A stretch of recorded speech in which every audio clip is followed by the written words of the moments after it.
Mobile phone addiction in Hindi 5 और 27 minutes इतना time एक एवरेज इंसान दिन में मोबाइल फोन पर स्पेंड करता है, जबकि यंगस्टर्स 5 और 42 मिनट्स स्पेंड करते हैं। तो अगर आप एक एवरेज इंसान हो तो अप्रॉक्सीमेटली आप अपने जिंदगी के 19,710 आवर्स सिर्फ फोन को ही दे रहे हो, यानी करीबन 821 दिन। और क्या आपको पता है कि किसी भी फील्ड में बेस्ट ऑफ बेस्ट लेवल में पहुंचने के लिए हमें उस स्किल को कितना टाइम देना पड़ता है? आई होप आपको ये नंबर याद होगा, और ये नंबर है 10,000 आवर्स। यानी अगर हम म्यूजिक में बेस्ट ऑफ बेस्ट बनना चाहते हैं, AR रहमान जितने लेवल तक पहुंचना चाहते हैं, तो हमें 10,000 आवर्स देने पड़ेंगे। बिजनेस में बेस्ट ऑफ बेस्ट बनना चाहते हैं, मुकेश अंबानी जितना, तो भी हमें 10,000 आवर्स देने पड़ेंगे। सचिन तेंदुलकर जितना बेस्ट बनना चाहते हैं, तो भी 10,000 आवर्स। चलो मान लेते हैं कि हम 4 आवर्स रोज देते हैं किसी स्किल पर 7 सालों के लिए, तो क्या आप जानते हैं कि कितने घंटे आप स्पेंड कर चुके होंगे? ये नंबर आता है 4,365,7,1,0,2,2,0 आवर्स, यानी हम बेस्ट ऑफ बेस्ट वाले लेवल में पहुंच गए होंगे। अगर हम 4 आवर्स 5 साल के लिए भी देते हैं, तो हम 7,300 आवर्स उस स्किल को दे चुके होंगे, और इसमें हमारे आसपास वाले मैक्सिमम लोगों को पता चल जाएगा कि हम अपनी स्किल में अबव एवरेज है और मास्टर लेवल तक पहुंचने वाले हैं। तो ऑब्वियसली अब सवाल ये आता है कि रोज आखिर फोन में 5 बजकर 30 मिनट घंटे बिता ही रहे हैं, तो उतना ही समय हम किसी स्किल्स में डाइवर्ट भी तो कर सकते हैं और अपनी फील्ड में बेस्ट ऑफ बेस्ट बन सकते हैं।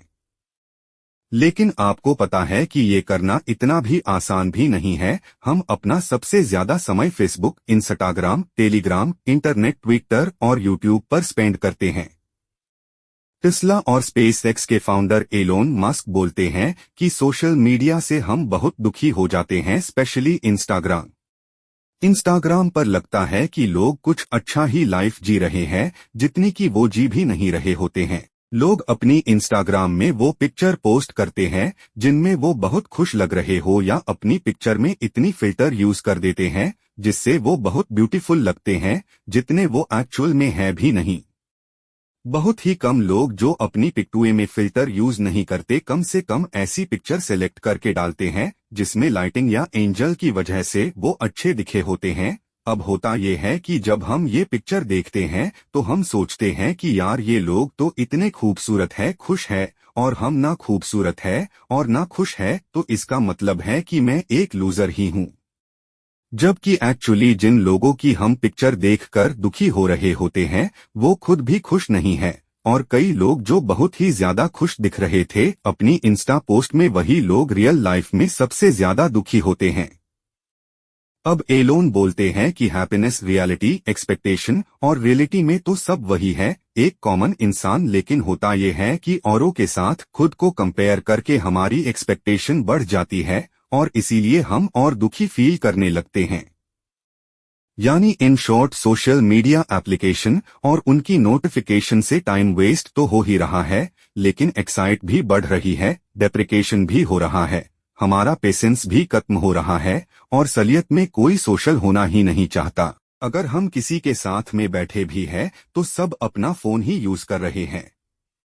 पर अब सवाल ये आता है कि हम इन ऐप्स को छोड़ क्यों नहीं पाते? सोशल मीडिया एप्लीकेशन में दुनिया के बेस्ट बिहेवियर साइकोलॉजी काम करते हैं, जो जानते ही कि किसी भी एप्लीकेशन को एडिक्टिव कैसे बनाया जा सकता है। इसमें बहुत सी ट्रिक्स यूज होती है, लेकिन सबसे इम्पोर्टेंट ह्यूमन बिहेवियर ट्रिक जो यूज होती है वो है सिग्निफिकेंस, यानी इम्पोर्टेंस। आइए इसे सिंपल शब्दों में समझते हैं। हर एक इंसान को इम्पोर्टेंस की फीलिंग चाहिए। ये फीलिंग हम लोगों के लिए उतनी ही जरूरी है जितना कि फूड। आपको पता है कि मैक्सिमम लोगों का कोई एक पर्टिकुलर सब्जेक्ट क्यों फेवरेट बन जाता है? क्या वह इसीलिए था कि हमारा दिमाग उसी के लिए बना था? बिल्कुल भी नहीं। ये सिर्फ इसीलिए है कि हम बचपन में इस सब्जेक्ट में इम्पोर्टेंस मिली थी। हो सकता ही कि हमने किसी सब्जेक्ट में 5 से 10 आवर्स दे दिए हो, और हमारे पेरेंट्स या हमारे टीचर्स ने बोला वाओ यार ये तो मैथ्स में तेज है, और हम खुश हो गए। फिर हमने मैथ्स में 40 से 100 घंटे और दे दिए। अब बाकी क्लासमेट्स से हम ज्यादा टाइम दे चुके हैं मैथ्स में, इसीलिए हमारे टीचर ने हमारी तारीफ करना स्टार्ट कर दिया और हमको कॉन्स्टेंटली पर्टिकुलर सब्जेक्ट में इम्पोर्टेंट मिलने लग गई और सबने कहा कि ये तो नेचुरली टैलेंटेड है। वैसे ही सबको इम्पोर्टेंस चाहिए किसी ना किसी तरीके से। कोई अच्छे कपड़े पहन के स्टाइल दिखा के इम्पोर्टेंस लेना चाहता है, कोई आईएएस का एग्जाम क्लियर करके इम्पोर्टेंस लेना चाहता है, कोई लोगों की सेवा करके सबके नजरों में अच्छा बनकर इम्पोर्टेंस लेना चाहता है, और ये सच्चाई है। इसलिए सोशल मीडिया साइट्स हमें सबसे आसान तरीका देना चाहती है इम्पोर्टेंस लेने का, और वो है लाइक और कमेंट्स। आप सच बताइए कि आप जितने भी फ्रेंड्स का पोस्ट लाइक किए थे उनमें से कितने लोगों की पोस्ट आपको एक्चुअल में अच्छी लगी थी? ऑब्वियसली हम में से मैक्सिमम का आंसर होगा बहुत ही कम। तो सवाल ये है कि हम खुद ऐसा क्यों सोचते हैं जब कोई हमारा पोस्ट लाइक करता है कि वो एक्चुअल में हमें लाइक करता है, और ये शायद हमें और सोशल मीडिया क्रिएटर लोगों भी पता है, लेकिन अब कुछ लाइक लेकर के आसानी से जब कुछ इम्पोर्टेंस की फीलिंग मिल ही रही है तो हम कुछ बड़ा काम करके इम्पोर्टेंस की फीलिंग क्यों ले? एनीवे, अब सवाल आता है कि इसका सलूशन क्या है। तो इसका एक ही आंसर है डोपामाइन डिटॉक्स, या जिसे हम कहते हैं कि डोपामाइन फास्टिंग। तो बेसिकली डोपामाइन एक न्यूरोट्रांसमिटर है, एक केमिकल है जो हमारे ब्रेन में रिलीज होता है जब भी हम कोई मजे वाले एक्टिविटी करते हैं। अब आप कहोगे ये तो अच्छी बात है। नहीं, ये अच्छी बात नहीं है। सोशल मीडिया से डोपामाइन लेने से प्रॉब्लम ये है कि सोशल मीडिया हमारी ब्रेन को डोपामाइन एंटिसिपेशन के लिए ट्रेंड कर रहा है, यानी हमें नोटिफिकेशन आएगी समवन लाइक योर फोटोग्राफ। अब आप देखना चाहते हो कि वो समवन कौन है। अब दोबारा से उस सोशल मीडिया प्लेटफॉर्म पर चले जाओगे। जब ये बार बार रिपीट होगा तो हमारा ब्रेन ट्रेंड हो जाएगा कि नोटिफिकेशन के आने पर हमें खुशी तो मिलती ही थी, डोपामाइन रिलीज तो होता ही था।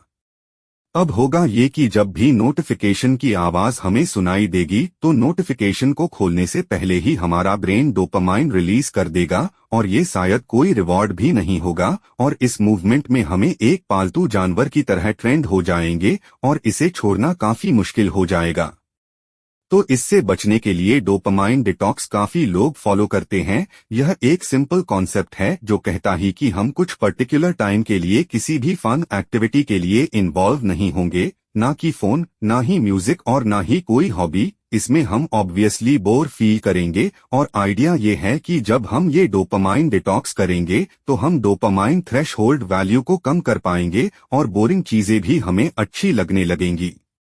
ऑब्वियसली इसके कोई साइड इफेक्ट नहीं है, लेकिन मैक्सिमम लोग ये सवाल पूछते हैं ये कितनी देर तक करना चाहिए। वैसे तो आप इसे व्रत या फास्टिंग कंसिडर कर सकते हैं, फन एक्टिविटी, और हफ्ते में एक दिन डोपामाइन फास्टिंग कर सकते हैं, पर ईमानदारी से जिन लोगों का काम डिजिटली ही चल रहा है उनके लिए एक दिन इन चीजों से ऑफ रहना थोड़ा डिफिकल्ट है। इसलिए हम 1 से 2 आवर्स भी इसे रोज प्रैक्टिस कर सकते हैं। दोस्तों, मैं डोपामाइन डिटॉक्स को डीप वर्क की तरह कंसीडर करता हूं, यानी हम जब भी कोई हाई इंटेंसिटी टास्क करने वाले हैं तो उस वक्त अपना इंटरनेट बंद कर दो 1 से 2 घंटे तक, क्योंकि 1 से 2 आवर्स के बाद हमें वैसे भी ब्रेक चाहिए होती है, तो उस वक्त हमें नोटिफिकेशन या और कुछ देख सकते हैं।